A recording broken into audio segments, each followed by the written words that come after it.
Une semaine, une lettre, une recette typique de la cuisine libanaise qui commence par cette lettre. Habibi, épisode 14, c'est parti!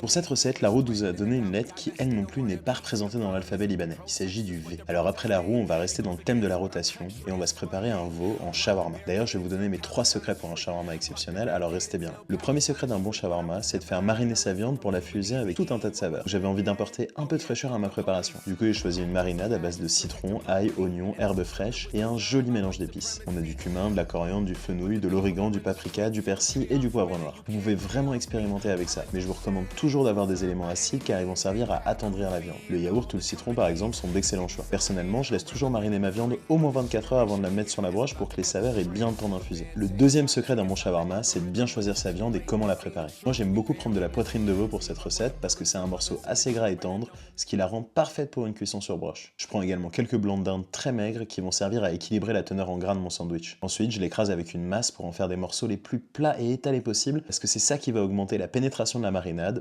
faciliter le montage de ma broche et me permettre de trancher des tranches super fines. Il y a peu de gens qui le savent, mais le mot shawarma il vient en fait d'un mot de racine turque qui signifie tourner. On retrouve d'ailleurs la même notion dans le gyros qui est un des classiques de la street food grecque. Shawarma désigne donc la méthode de cuisson à la broche, souvent de la viande. Moi j'ai choisi de le préparer avec du veau, ce qu'on trouve parfois au Liban même si c'est plus rare que les versions au poulet ou à l'agneau. Le troisième secret d'un bon shawarma c'est de ne jamais négliger les autres éléments du sandwich. Je sais que beaucoup de gens seront pas d'accord mais moi je trouve que des bonnes salades et des bons pickles c'est absolument essentiel pour faire un bon shawarma. J'ai choisi une salade toute verte, des pickles d'oignons au sumac et une salade de fenouil aux agrumes pour agrémenter mon sandwich et franchement je vous jure que ça valait le coup. Bref, voilà une nouvelle addition à notre abécédaire. On se retrouve la semaine prochaine pour un nouvel épisode.